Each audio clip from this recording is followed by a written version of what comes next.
Bismillahirrahmanirrahim. Assalamualaikum warahmatullahi wabarakatuh. Waalaikumsalam warahmatullahi wabarakatuh. Oke, perkenalkan saya Muhammad Kadafi.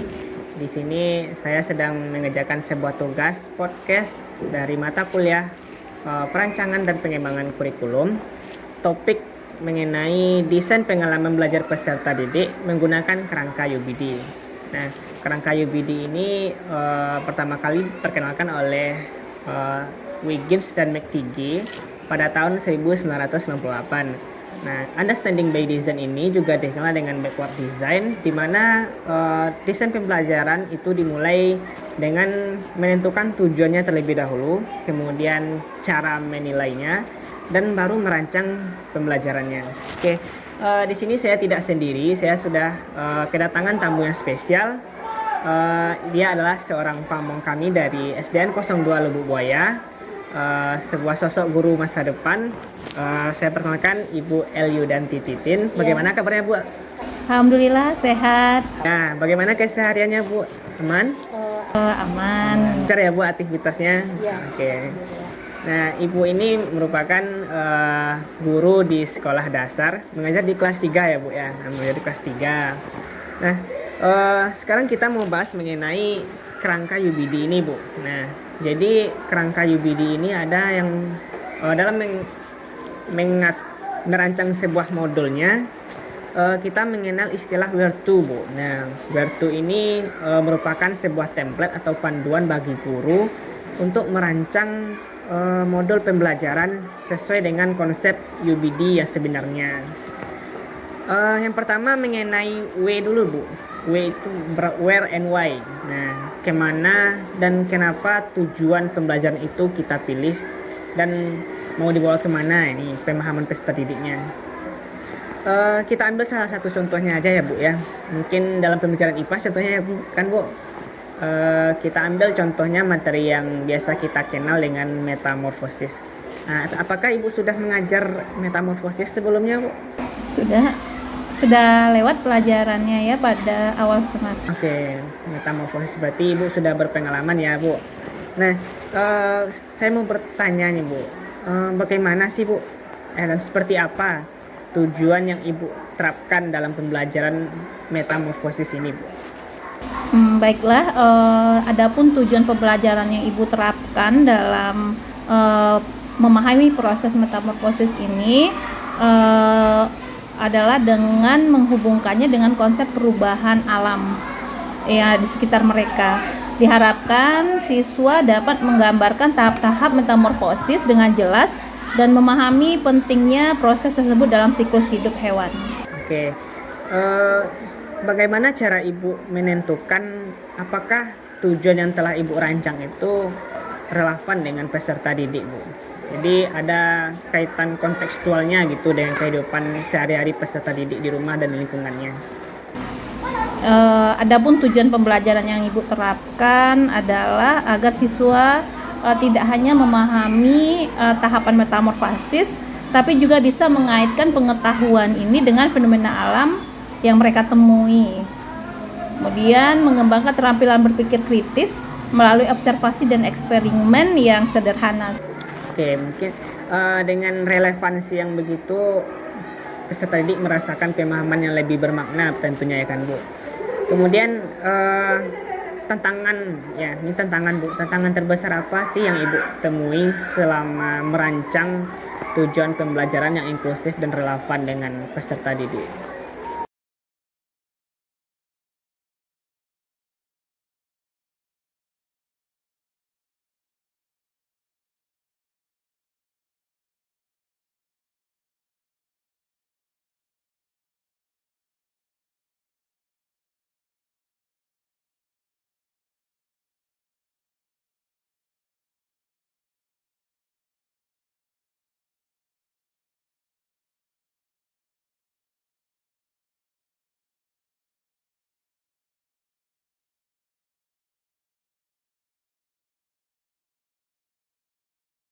Jadi pemahaman tentang gaya belajar dan kemampuan awal peserta didik itu sangat diperlukan ya, Bu, untuk memenuhi bagaimana pembelajaran itu bisa berlangsung dengan baik nantinya. Kemudian Ibu, kita masuk kepada hooknya. Bagaimana cara kita menarik perhatian siswa agar pembelajaran kita itu mampu menstimulus siswa untuk ikut serta dalam pembelajaran. Jadi bagaimana cara Ibu menciptakan suasana pembelajaran yang menarik perhatian peserta didik? Ya, mungkin Ibu mulai dengan cerita atau gambar menarik gitu ya tentang sebuah metamorfosis. Seperti kalau di metamorfosis kupu-kupu, mungkin kita tampilkan bagaimana kupu-kupu yang baru keluar dari kepompong, ya, sangat berbeda dari awal pembentukannya, kemudian sampai dia bisa berkembang seperti itu. Nah, hal ini akan mengundang rasa ingin tahu siswa. Oke. Dengan menggunakan visualisasi di pembelajaran, jadi mungkin ada sedikit masalah nantinya, Bu. Bagaimana cara Ibu menghadapi peserta didik itu yang terkadang kurang percaya diri atau malu-malu dalam berpartisipasi gitu? Untuk siswa yang seperti itu, kita berikan dia kesempatan untuk berbicara dulu dalam grup yang kecil gitu ya, seperti misalnya di dalam kelompok di dalam kelasnya. Kemudian kita berikan apresiasi juga atas kontribusi yang mereka lakukan agar meningkatkan kepercayaan diri. Memberikan hak mereka untuk berbicara, kemudian memberikan apresiasi tentunya Bu akan memancing rasa percaya diri peserta didik. Nah, apakah Ibu ada tips gitu, Bu, untuk membuat siswa yang biasanya pasif atau malu-malu dalam pembelajaran menjadi aktif dalam berdiskusi dan mengekspresikan ide-idenya? Apakah Ibu ada tipsnya gitu? Biasanya Ibu akan memberikan peran khusus kepada mereka, misalnya menjadi pencatat dalam kelompoknya, kemudian memberikan mereka tanggung jawab agar mereka merasa lebih terlibat, termotivasi untuk berpartisipasi. Dengan memberikan tanggung jawab tentunya mereka memiliki peran dalam pembelajaran tentunya. Oke, kita lanjutkan mengenai explore, equip, and experience-nya. Jadi pada tahap ini, pada poin ini kita memberikan kelengkapan dengan pengalaman, alat dan pengetahuan, serta pengetahuan apa saja yang diperlukan oleh peserta didik untuk memenuhi kebutuhan dalam pembelajarannya. Biasanya aktivitas seperti apa yang menurut Ibu paling efektif dalam membantu siswa mengeksplorasi ide-ide yang besar gitu, contohnya? Biasanya aktivitas yang efektif adalah dengan eksperimen sederhana gitu ya. Kemudian seperti mengamati telur yang menetas, kemudian mencatat perubahan yang terjadi. Siswa dapat membuat diagram atau model untuk menggambarkan tahapan metamorfosis. Mungkin seperti itu. Oke, dengan melibatkan eksperimen, siswa tentunya bisa berpartisipasi aktif tentunya, Bu. Kemudian apakah Ibu memiliki metode yang unik untuk memberikan pekerjaan rumah atau tugas di luar kelas contohnya yang benar-benar melibatkan siswa secara aktif gitu? Biasanya Ibu melibatkan siswa itu dengan menyuruh siswa mencari informasi lebih tentang metamorfosis berbagai jenis hewan. Tidak saja satu saja, tapi mungkin beberapa hewan. Kemudian mereka disuruh untuk mendokumentasikannya, kemudian dalam bentuk gambar ataupun dalam bentuk video dan membagikannya di kelas. Oke. Dengan melibatkan seperti itu sangat memancing perhatian peserta didik. Kemudian lanjut, Bu. Di era globalisasi yang mementingkan teknologi, implementasi teknologi dalam pendidikan, bagaimana Ibu memanfaatkan teknologi atau media-media kreatif untuk memperkaya pengalaman belajarnya? Biasanya Ibu menggunakan video animasi atau aplikasi interaktif yang memungkinkan siswa melihat metamorfosis secara visual dan interaktif. Ini akan membantu siswa yang lebih visual untuk memahami proses tersebut dengan lebih baik. Oke, dengan pemanfaatan teknologi yang lebih baik tentunya kita harapkan dengan teknologi itu bisa menghasilkan pengetahuan yang lebih bermakna dan pemahaman yang mendalam tentunya Bu. Kemudian kita lanjutkan Bu ke bagian poin rating, revisit dan revise. Jadi pada poin ini terdapat Adapun poin penting, tantangan yang terbesar yang dihadapi pembahasan dalam penting mengenai mencapai bagaimana kita tujuan menyediakan pembelajaran ini kesempatan adalah kepada peserta didik dengan untuk memahami kembali berbagai tingkat memikirkan ide-ide besar, pemahaman dan gaya belajar merefleksikan kemajuan yang mereka berbeda dari dan siswa tersebut, merevisi ya. mereka gitu. Maka untuk itu ibu perlu pertanyaannya, merancang tujuan yang seberapa fleksibel sering Ibu dan dapat memberikan dijangkau oleh ruang semua siswa kepada siswa untuk yang merefleksikan pemahaman mereka terhadap suatu pembelajaran? berbeda gitu ya. Mana Oh, ada hampir pemahaman di setiap yang pembelajaran kita butuh waktu merefleksi cepat siswa ataupun tentang lama apa yang dia untuk dapatkan memahami dalam suatu, pembelajaran tersebut. pelajaran gitu. Kegiatannya adalah dengan diskusi atau menulis apa yang mereka rasakan dalam pembelajaran tersebut. Akan membantu ibu dalam merevisi pemahaman mereka. Nah, dalam rating, revisit, and revise ini tentu kita mengenal istilah umpan balik gitu ya Bu. Nah, umpan balik ini bagaimana cara Ibu memastikan bahwa umpan balik itu diterima secara positif oleh peserta didik kita Bu? Misalnya ada seorang siswa ya yang kesulitan dalam memahami tahap-tahap metamorfosis, setelah mendapatkan umpan balik dan penjelasan tambahan, dia mengembangkan pemahamannya lebih baik dan mampu menggambarkan tahap-tahap metamorfosis dengan jelas dengan menggunakan gambar. Jadi dengan sedikit penjelasan lebih, pemahaman yang lebih mendalam, pengertian yang lebih kepada peserta didik, tentunya akan memberikan umpan balik yang positif bagi pembelajaran tersebut ya Bu.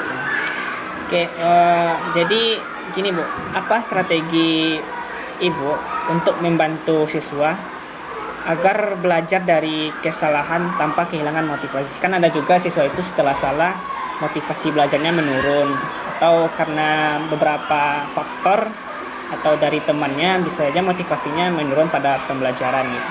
Jadi bagaimana strategi Ibu? Biasanya ibu akan melakukan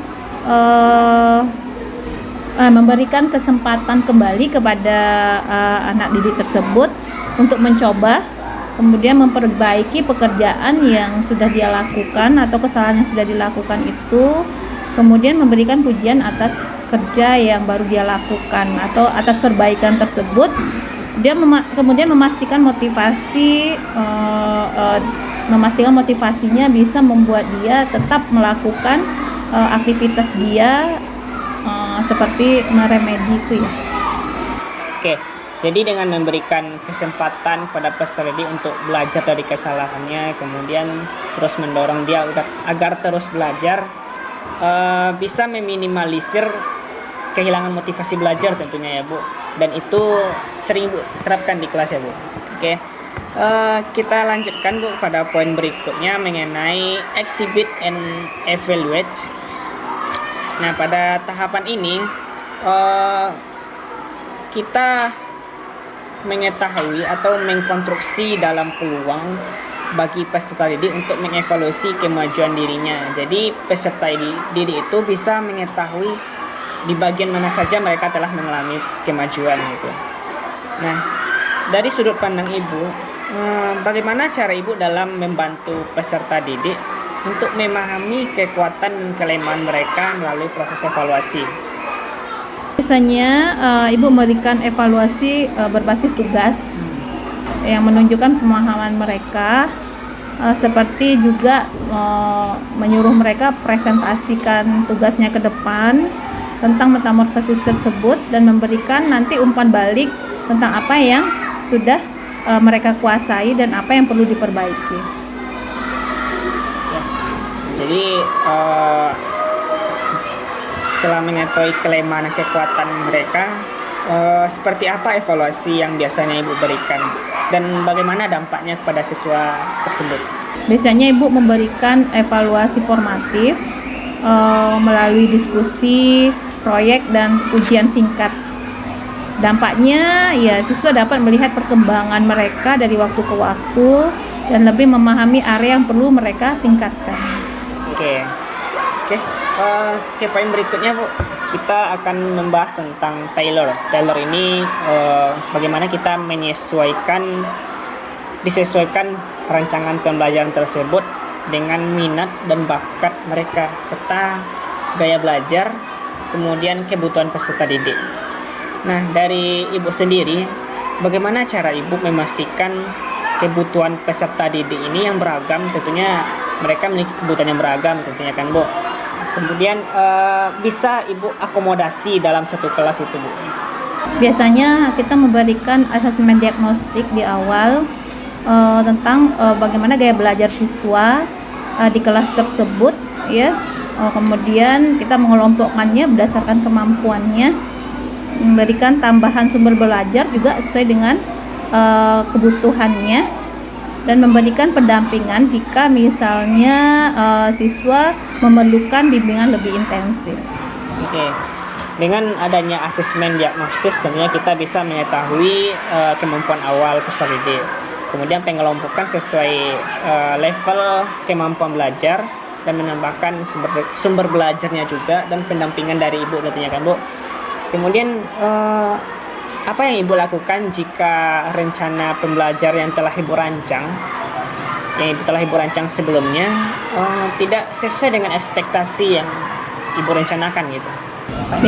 Iya, biasanya saya jika rencana pembelajarannya tidak sesuai dengan harapan akan mengevaluasi pendekatan yang saya buat dan menyesuaikan dengan metode atau materi yang digunakan, serta memberikan waktu lebih untuk memastikan semua siswa memahami konsep yang diajarkan. Berarti tetap mengevaluasi ya Bu ya. Oke, poin yang terakhir kita Bu mengenai organize. Nah, bagaimana kita mengatur sebuah modul pembelajaran dengan melibatkan peserta didik dalam pembelajaran. Nah, sehingga pembelajaran itu dapat berjalan dengan efektif dan pemahaman peserta didik itu dapat meningkat. Nah, pertanyaannya, apakah Ibu memiliki tips untuk mengorganisasi aktivitas pembelajaran di kelas dengan siswa yang tingkat pemahamannya yang beragam itu, Bu? Apakah Ibu ada tipsnya gitu? Biasanya saya memanfaatkan pembelajaran dalam berbasis kelompok kecil. Jadi membagi siswa itu dalam 4 orang sekelompok atau 5 ya, untuk membahas bagian tertentu dari materi yang memungkinkan setiap siswa belajar pada tingkat kemampuan mereka masing-masing sambil tetap bekerja menuju pemahaman yang bersama gitu. Oke. Mengenai pengorganisasian Bu, tentunya nanti ada siswa yang memiliki kesalahpahaman karena beberapa faktor, contohnya pemahaman dari temannya yang tidak tersampaikan dari guru. Nah, bagaimana cara Ibu meminimalisir kemungkinan kesalahpahaman dalam pembelajaran itu Bu?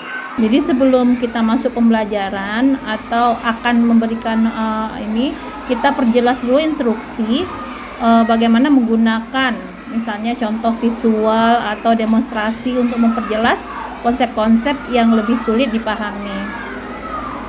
Oke, dengan memperjelas konsep tentunya bisa meminimalisir ya Bu, meminimalisir kesalahpahaman dari peserta didik.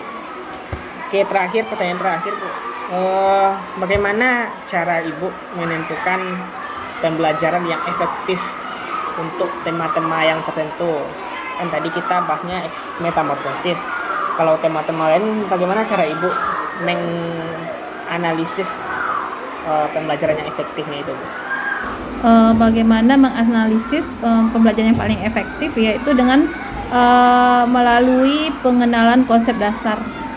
Apapun itu, tetap kita beranjak dari konsep dasar, kemudian membangun pemahaman dan mendalami setiap tahap secara berkelanjutan. Nah, setiap tahap pengajaran akan dirancang untuk mendalami satu aspek dari metamorfosis misalnya ya, atau dari materi lain pun yang akan dihubungkan dengan materi sebelumnya.